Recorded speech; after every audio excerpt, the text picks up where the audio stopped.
Movie start होती है और हम दो लोगों की लड़ने की आवाज सुनते हैं। ये दोनों रिलेशनशिप में थे। इनका नाम ईथन और रोमी था। ये मूवी का इंट्रो था। इसके बाद हम उन्हीं दोनों को देखते हैं। रोमी ईथन को उठाती है क्योंकि आज ईथन के मॉम की यहाँ पर उन्हें खाना खाने के लिए जाना था। वो दोनों फिर रेडी हो गए। इसके बाद वो उनके लिए केक लेने के लिए जाते हैं। केक शॉप पर आने के बाद रोमी को स्ट्रॉबेरी का केक पसंद आता है और ईथन को सॉल्ट कैरेमल का केक। वो दोनों इस चीज को लेकर फाइट करने लग गए कि उन्हें कौन सा केक बाय करना है, तो दोनों केक बाय कर लेते हैं। वो वहां पर पहुंच गए और वहां पर ईथन की सिस्टर को सॉल्ट कैरेमल केक से ज्यादा स्ट्रॉबेरी केक पसंद आता है। ये सुनकर रोमी मुस्कुराने लगती है। या ईथन की मॉम उनसे पूछती है कि वो दोनों शादी क्यों नहीं कर रहे, क्या तुम दोनों को बच्चे नहीं चाहिए। रोमी कहती कि ईथन ही शादी नहीं करना चाहता। बात खत्म होने के बाद ईथन उठ जाता है। उसकी मदर उसे पूरा खाना खाने के लिए कहती है, पर उसे कहता है कि मुझे जरा काम है और उसे जाना पड़ेगा। इसके बाद वो और रोमी निकल जाते हैं। वो अपने फ्रेंड आर्नी के पास आए। वहां पर आर्नी की गर्लफ्रेंड भी थी। यहाँ पर ईथन अनाउंस करता है कि आज उसने सबको यहाँ पर बुलाया क्योंकि ओकेजन बहुत ही इंपॉर्टेंट है। रोमी को लगता है कि ईथन अब उसे प्रपोज करने वाला है। इस थॉट से वो जरा एक्साइटेड हो गई थी, पर यहाँ पर सब कुछ उल्टा हो गया। ईथन ने ओकेजन अपने फ्रेंड आर्नी के लिए रखा था। आर्नी आज अपनी गर्लफ्रेंड को मैरिज के लिए प्रपोज करता है। इस बार उसकी गर्लफ्रेंड ने भी हाँ कह दिया। बेचारी रोमी के ख्यालों पर पानी फिर गया था। कार में ईथन से कहती है कि मुझे लगा था कि तुम मुझे प्रपोज करोगे। इस बात पर वो हंसने लगता है। कहता है कि क्या तुम्हें सचमुच में लगा था। इस पर रोमी कहती है कि मुझे नहीं लगता कि तुम्हारे आगे के भी कोई प्लान्स है। वो कहता है कि मैंने प्लान्स तो बनाए, पर इसके बारे में अब वो डिस्कस नहीं करना चाहता। बेडरूम में रोमी उससे कहती है कि शायद तुम नहीं चाहते कि हम दोनों हमेशा के लिए साथ रहे। वो कहता है कि ऐसा कुछ भी नहीं है, मैं तुम्हारे साथ ही रहना चाहता हूँ। दोनों की फाइट यहाँ पर सॉल्व हो जाती है। नेक्स्ट डे ईथन अपने ऑफिस में जरा लेट पहुंचा। थोड़ी देर में वहां पर उसकी बॉस एरिका आती है और उसे प्रमोट कर देती है। ये सुनकर वो बहुत ही खुश था। ये सब वो रोमी को भी बताता है और वो कॉल पर बात करता है। इवनिंग में वो डिनर के लिए आए। वो बात करते हैं। ईथन उसे कहता है उसका सक्सेस पाने के लिए उसे सिर्फ 7 साल लगे। रोमी कहती है कि 7 साल बहुत ज्यादा टाइम होता है। रोमी ने कहा कि मुझे तुम्हें एक बात बतानी है और मुझे प्रॉमिस करो कि तुम गुस्सा नहीं होंगे। ईथन उसे प्रॉमिस करता है तो कहती कि मुझे सिंगापुर से एक जॉब की ऑफर आई थी। एक बहुत बड़ी अपॉर्चुनिटी थी, पर वो यहीं पर ईथन के साथ रहना चाहती थी और इसी वजह से अपॉर्चुनिटी उसने ली नहीं। ईथन ने कहा कि तुमने ऐसा किया क्यों। वो कहती कि मुझे तुम्हें छोड़कर नहीं जाना था। उन दोनों में इस बात पर फाइट हो जाती है और रोमी वहां से उठकर चली जाती है। घर आने के बाद ईथन उससे माफी मांगता है। फिर से दोनों में सब कुछ ठीक हो जाता है। नेक्स्ट सीन में ईथन जब अपने ऑफिस जा रहा था तो वहां पर मोनिक को देखता है। मोनिक आर्नी की फियांसी थी। वो एक लड़की के साथ थी और उसे किस कर रही थी। ये देखकर वो सरप्राइज्ड हो गया। वो तुरंत आर्नी को कॉल कर बुलाता है। वो दोनों एक कैफे में मिलते हैं। ईथन आर्नी से पूछता है कि तुम और मोनिक कितने साल से एक साथ हो। आर्नी ने बताया कि 3 साल हो गए। वो कहता है कि तुम्हारी फियांसी एक लेस्बियन है, वो एक लड़की के साथ थी। आर्नी उसे पूछता है कि तुम्हारे कहने का मतलब क्या है। उसे पूरी बात बता देता है। इस बात पर आर्नी हंसने लग गया। वो कहता है कि मेरी और मेरी फियांसी के बीच में एक ओपन रिलेशनशिप है। ईथन को ये बात समझ में नहीं आती। उसे समझाता है कि मोनिक और उसने डिसाइड किया है कि जब तक उनकी शादी नहीं हो जाती तब तक वो दोनों किसी और के साथ भी हैंग आउट कर सकते हैं, उनके साथ इंटीमेट हो सकते हैं, पर एक ही कंडीशन है कि उनसे प्यार नहीं कर सकते। प्यार तो सिर्फ एक दूसरे से ही करेंगे। ये सुनकर ईथन भी हैरान हो जाता है। इसके बाद नेक्स्ट सीन में ईथन और रोमी शॉपिंग कर रहे थे। रोमी उसे अपनी ड्रेस के बारे में पूछती है। ईथन का दिमाग खराब हो गया था क्योंकि रोमी ने शॉपिंग करते हुए ऑलरेडी बहुत देर कर दी थी। वो उससे बहुत ही रूडली बात करता है। ये जब हो रहा था तभी ईथन के पास उसकी बॉस एरिका आई। उससे बात करने लग गया और ये देखकर रोमी जरा जेलस हो जाती है। वो ईथन के पास जाकर उसकी जिप लगाने के लिए उसे कहती है। ईथन ने रोमी को एरिका से इंट्रोड्यूस करवाया। या एरिका रोमी को कहती है कि मैं तुम्हें सजेस्ट कर सकती हूँ कि तुम पर कौन सी ड्रेस अच्छी लगेगी। उसने उसे एक ग्रे ड्रेस निकाल कर दिया। रोमी ने उसी ड्रेस को बाय कर लिया। इसके बाद दोनों घर पर आते हैं। ईथन मोबाइल में बिजी था। तभी रोमी अपना न्यू ड्रेस पहन कर आती है। वो दोनों इंटीमेट होने लग गए। रोमी ईथन से कहती है कि मुझे एरिका कहकर बुलाओ। ईथन जरा अजीब तरीके से एरिका का नाम लेता है। ये सुनकर रोमी वहां से उठ गए। वो ईथन को ब्लेम करती है और कहती है कि तुम्हारे और एरिका के बीच कुछ ना कुछ तो हुआ है। ईथन कहता है कि ऐसा कुछ भी नहीं हुआ है। उसे कहती है कि तुम मुझे सब कुछ सच सच बता दो। ईथन गुस्से में कहने लग गया कि अगर ऐसा सचमुच में हुआ तो फिर क्या होगा। ये सुनकर वो ऑफेंड हो गई। ईथन उसे बिठाकर समझाने लग गया। आज आर्नी के साथ उसकी जो भी बात हुई थी इस सब के बारे में उसे बताता है। वो कहता है कि आर्नी और उसकी फियांसे ओपन रिलेशनशिप ट्राई कर रहे हैं वो दूसरे लोगों को भी डेट कर सकते हैं। हम दोनों मिलकर भी यही सेम चीज कर सकते हैं क्योंकि हमारी रिलेशनशिप भी जरा बोरिंग हो रही है। ये सुनकर रोमी को बहुत अजीब लगता है। उसे कहती है क्या तुम्हारा दिमाग ठीक है? उसे समझाते हुए कहता है इस चीज से हमारी रिलेशनशिप पर कोई भी इफेक्ट नहीं होगा, हम दोनों फिर भी साथ में ही रहेंगे। ये ट्राई करने की वजह से हमारी रिलेशनशिप में हम दोनों जरा क्लोज आ जाएंगे। ये सुनकर इस बात के लिए वो हाँ कह देती है। इन सब बातों से वो जरा डरी हुई थी और इसी वजह से नेक्स्ट डे वो मोनिक से बात करती है। मोनिक उसे कहती है कि ओपन रिलेशनशिप में बहुत मजा आता है, पर हमारे पार्टनर पर हमें भरोसा होना चाहिए। अगर हम उन पर ट्रस्ट नहीं करते तो ब्रेकअप होने का चांस भी बहुत ही ज्यादा होता है। रोमी अभी ट्राई करने के लिए मान गई थी। वो जाकर इथन को इस काम के लिए हाँ कह देती है। रोमी उसे बताती है कि उसके पास एक प्रपोजल आया है। या इथन बिना उस लड़के को देखे हुए उसे हाँ कह देता है। कहता है कि तुम्हें उससे बात करनी चाहिए। वो गाड़ी से उसे उस तक छोड़ने के लिए भी जाता है। वो उसे यकीन दिलाता है कि मैं हमेशा तुम्हारा बनकर ही रहूंगा। रोमी उसे कहती है कि अगर ये आइडिया उन्हें ठीक नहीं लगा तो वहीं पर इसे खत्म कर देंगे। रोमी के जाने के बाद इथन भी अपने काम पर लग जाता है। वो एक पब में जाता है और वहां पर उसका फ्रेंड आर्नी भी था। थोड़ी देर में वहां पर एरिका आती है और उनसे वो बात करने लग गए। एरिका को देखकर आर्नी को बहुत पसंद आती है। इथन एरिका को उसे इंट्रोड्यूस कराता है। एरिका ने इथन से कहा कि मैं 5 मिनट में आई। पैरेलल में हम रोमी को देखते हैं जो डेट पर आई हुई थी। वह उस लड़के से बहुत सारी वो बातें करती है। नेक्स्ट सीन में एरिका और इथन साथ में जा रहे थे तो एरिका ने उससे कहा कि मुझे घर तक ड्रॉप कर दो। तुम्हारे ड्रॉप करने से पहले मैं एक चीज चेक करूंगी, क्या तुम सही से ड्राइव कर सकते हो। उसकी ड्राइविंग की टेस्ट करती है पर वो बहुत ही अजीब तरीके से। पैरेलल में हम रोमी को देखते हैं जो उस लड़के के साथ थी। कार में वो लड़का उसे किस करने लगता है पर रोमी उसे मना कर देती है। वो कहती कि तुम हैंडसम हो पर ये सब नहीं कर सकते। इसके बाद इथन और रोमी साथ में घर आते हैं। यहाँ रोमी इथन को बताती है कि वो जिससे मिली थी उसने उसके हाथों पर किस किया। रोमी उसे जेलस फील कराना चाहती थी, इस वजह से उसे बता देती है कि मैं उसके साथ इंटीमेट हुई।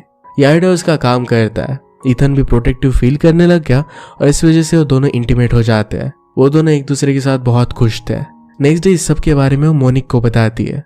मोनिक उसे कहती है कि तुम दोनों बहुत टाइम से रिलेशनशिप में हो, अगर ऐसा ही चलता रहा तो तुम दोनों एक दूसरे को शायद खो दोगे।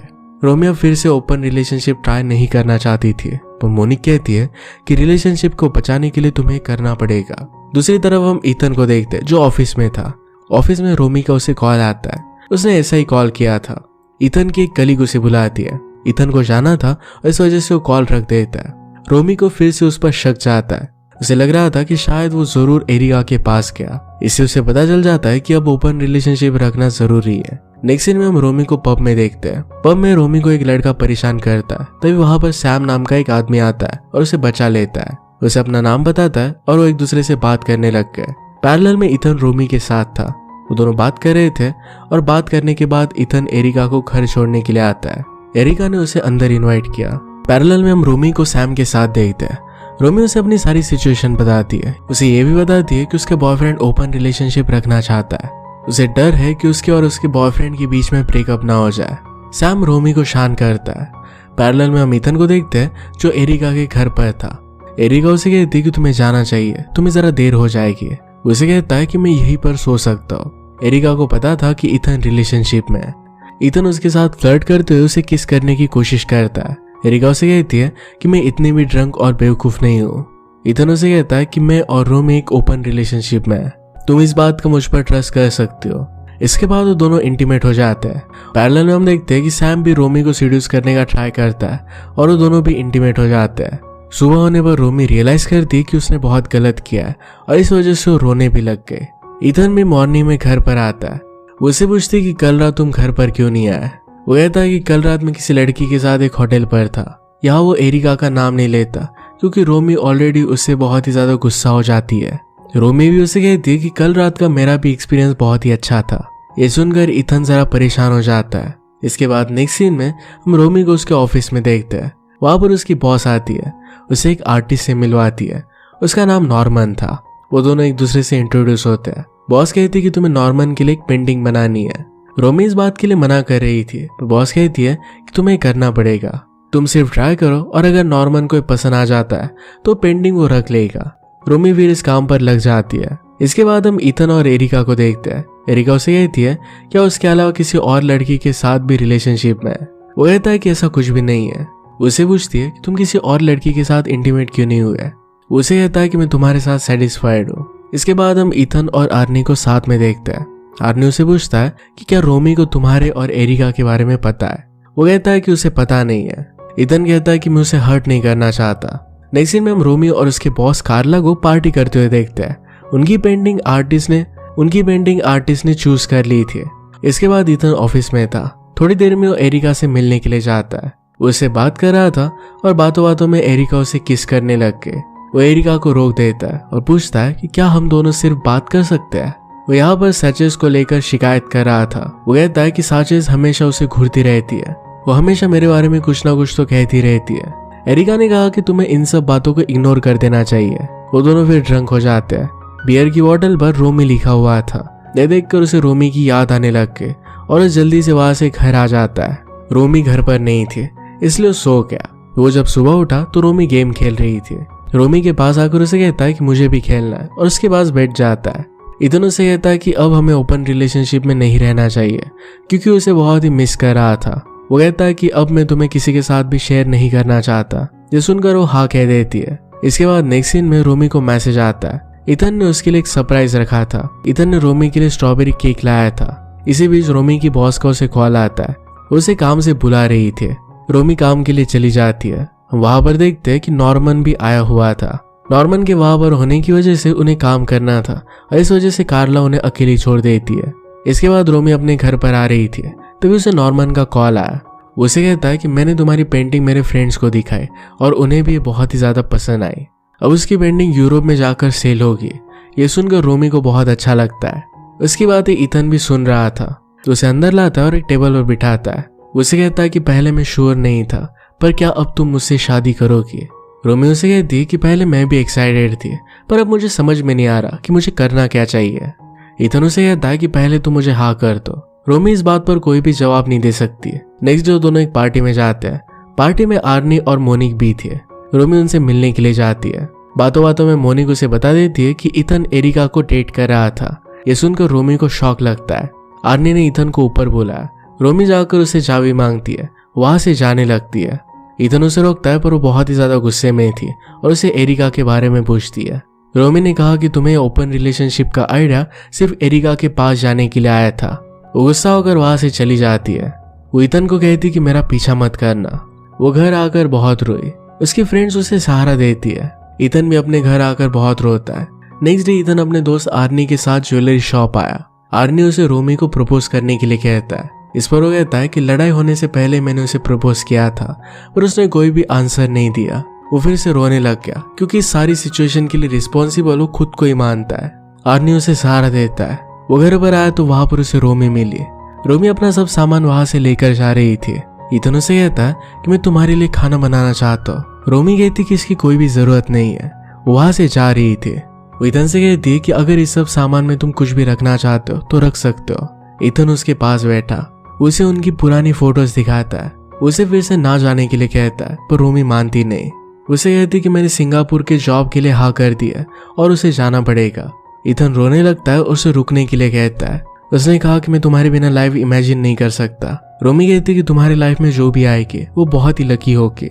ईथन ने रियलाइज किया था कि रोमी के अलावा उसे कोई भी नहीं चाहिए, पर वो नहीं मानती। वो जाने के लिए रेडी हो गई थी। ईथन उसे गले लगा लेता है, कहता है कि हमेशा तुमसे ही प्यार करता रहूंगा। रोमी कहती कि मैं भी तुमसे ही प्यार करूंगी और तुम्हें कभी भी नहीं भूलूंगी। ये कहकर वो वहां से जाने लग गए।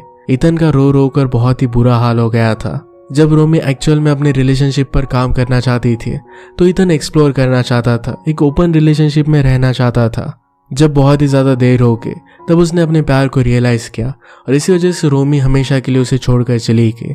इसी के साथ ही मूवी एंड हो जाती है। अगर आपको एक्सप्लेनेशन अच्छा लगता है तो प्लीज इसे लाइक और कमेंट जरूर कर दीजिएगा। बहुत सारी मूवीज लेकर आते रहे तो प्लीज चैनल को सब्सक्राइब कर दीजिए और बेल नोटिफिकेशन आइकन दबाना मत भूलिएगा। हम फिर से मिलेंगे और एक नई मूवी के साथ। तब तक के लिए थैंक यू और आप